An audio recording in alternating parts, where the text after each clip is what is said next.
హిందూ బంధువులందరికీ నమస్తే. అలాగే మతం మారిన వ్యక్తులు ఉంటారు కదా ఎవరైనా. సో వాళ్ళకి కూడా నా నమస్కారాలు తెలియజేస్తున్నా. మతం మారింటారు కదా, అరే నేను ఒకప్పుడు భయంకరమైన విగ్రహారాధకుని, భయంకరమైన బొమ్మలకు పూజ చేసిన, నేను భయంకరమైన ఇష్టలుడిగా తిరిగిన, ఈరోజు నేను యేసుక్రీస్తుని తెలుసుకొని నిజమైన రక్షణ నేను అనుభవిస్తున్నా అని మీరు భ్రమపడుతున్నారు కదా, వాళ్ళకు కూడా హ్యాండ్సప్ చెప్పాలి, వాళ్ళకు కూడా ధన్యవాదాలు చెప్పాలి. ఎందుకంటే మీరు ఎంత మంచోళ్ళు అంటే నిజంగా చాలా మంచోళ్ళు, మతం మారిన వాళ్ళు మంచోళ్ళు. అరే అట్లెందుకు అంటున్నావు అంటాను మీరు అంటున్నారా? నిజంగా. ఇంకొకటి, మీకు మీకు గొర్రెలు అని అంటుంటారు కదా, అది నిజమే అనుకోరి. ఎందుకంటే యేసుక్రీస్తు యోహాను సువార్త 10వ అధ్యాయంలో ఏమన్నాడు? నేను గొర్రెలకు మంచి కాపరిని అంటనన్నాడు. అంటే కాపరి ఎవరు? అతని. గొర్రెలు ఎవరు? మీరు. ఎందుకంటే ఎవరు చెప్పినా వాళ్ళ మాట చెప్పి మోసపోవడమే మీ పని.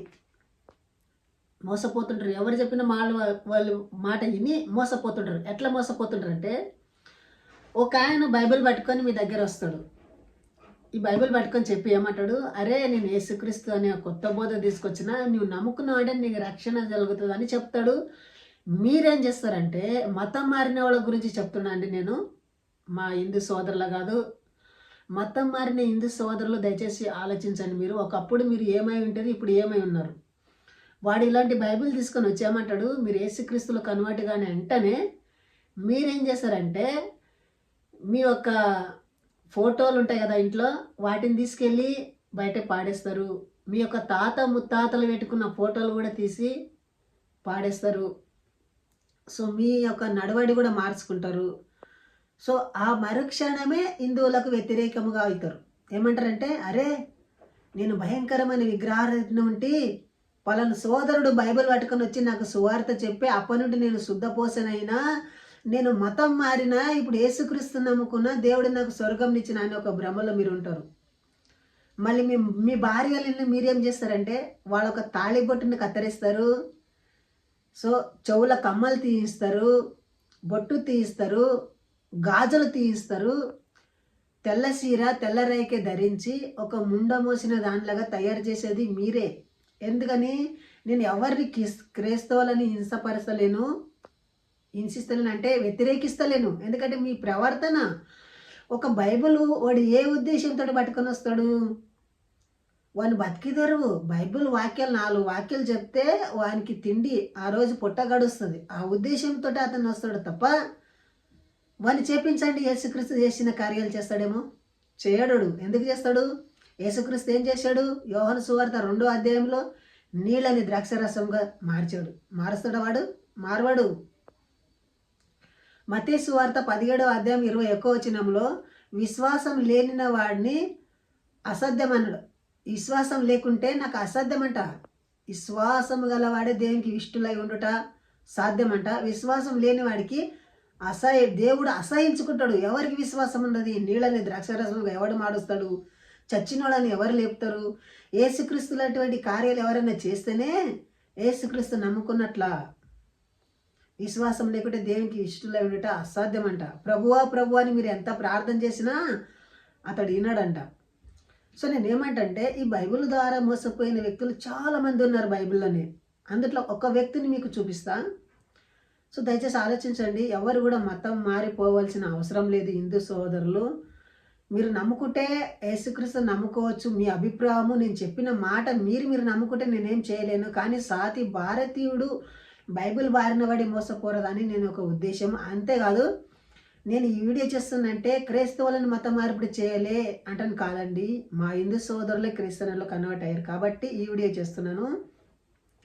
ఇంకొకటి, బైబిల్లో ఎవరు మోసపోయారో నేను చదివి వినిపిస్తానండి.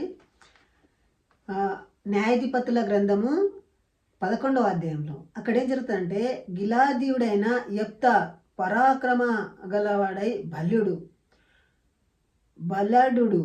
అతడు వేశ్యకుమారుడు. ఇతను ఎవరంట?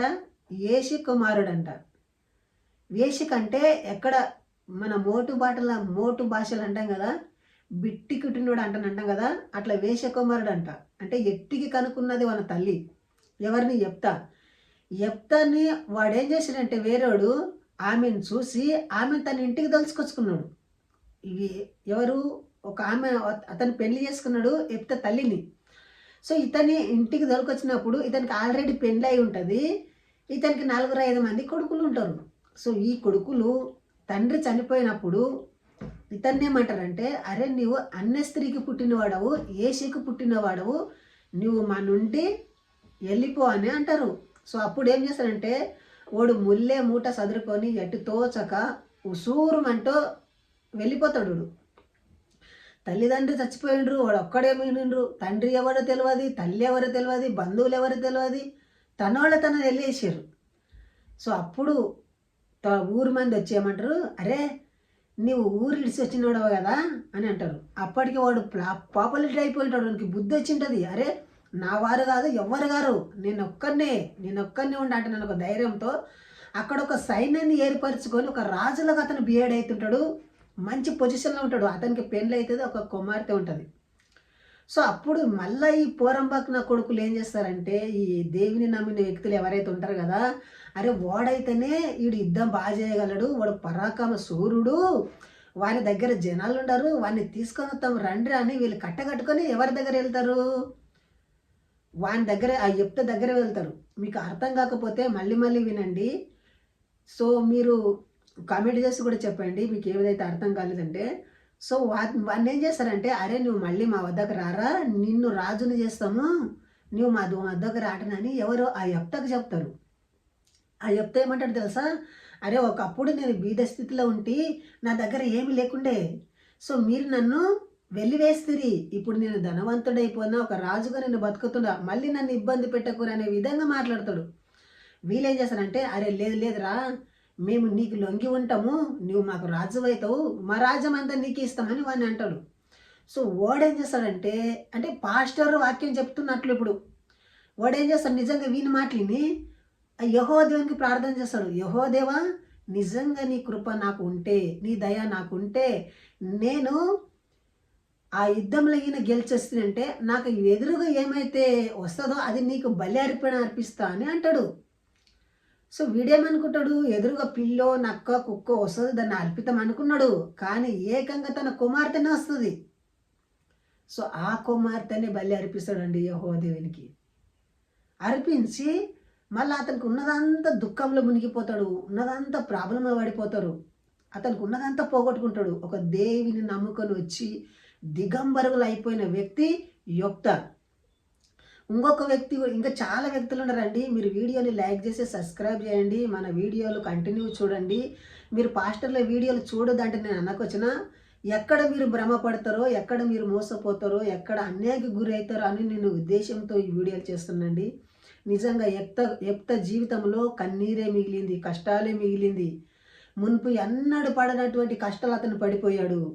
సో ఈ రోజులలో కూడా చాలామంది క్రైస్తవం ఎప్పుడు చూసిన చర్చిలో వేడుచుకుంటూనే ఉంటారు, బాధ కలిగే ఉంటారు. సో ఎందుకు ఇలాంటి బాధలు, ఇలాంటి రిస్క్ జీవితం ఎందుకు జీవిస్తున్నారు? మనకు ఫ్రీడమ్ ఆఫ్ ఉంది అంటే మనం ఫ్రీగా బతకొచ్చు. భారత రాజ్యాంగం స్వతంత్రం మనకి ఇచ్చింది. ఇతరుల మనోభావాలను దుఃఖించకుండా, ఇతరులని ఇష్టపెట్టకుండా స్వతంత్రంగా మంచిగా కష్టపడి ఉండండి, మంచి చదువులు నేర్పించండి పిల్లలకు, మీ భవిష్యత్తు మంచిగా ఉండండి. సో చూడండి, ఇంకా చాలా మాట్లాడుకుంటూ పోతే చాలా విషయాలు మీతో చెప్పాలని ఉంది. వీడియో మాత్రం లెంత్ అవుతుంటుంది, మీ టైం వేస్ట్ చేయాలని నా ఉద్దేశం కాదు. ఇంతతో వీడియో ముగిస్తున్నాను. జై హింద్, వందే మాతరం.